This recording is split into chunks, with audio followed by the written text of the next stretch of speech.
Hi, boys and girls. Today we're going to do a float and sink experiment.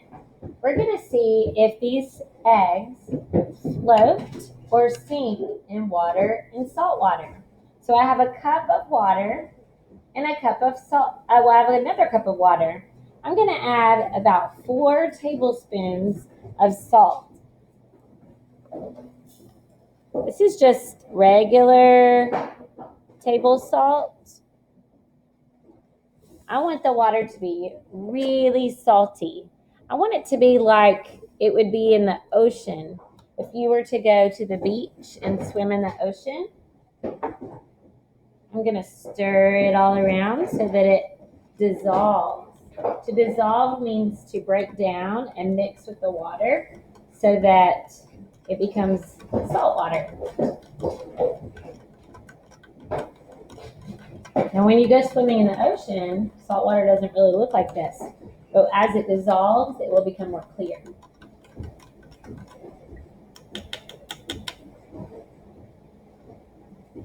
Okay, what I want to know is if I put an egg in water, do you think it's going to sink or float? If I put an egg in salt water, do you think it's going to sink or float?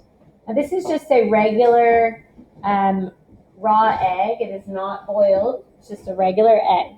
Okay, so do you think it's going to sink or float?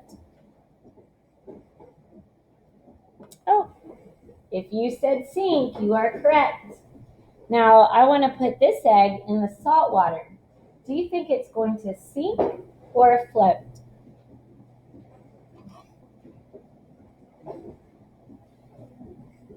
Oh, it popped right up. So it is floating.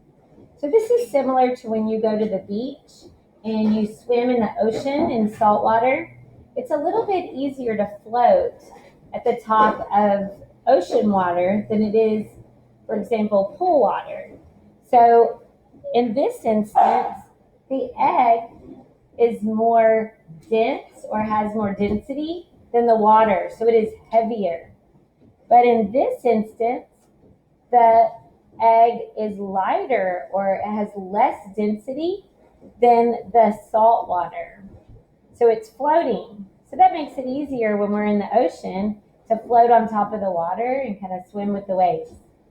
If you want to try this experiment at home, ask your parents if you can have some salt water, some water in a cup, and you could try other things besides just eggs. Have fun!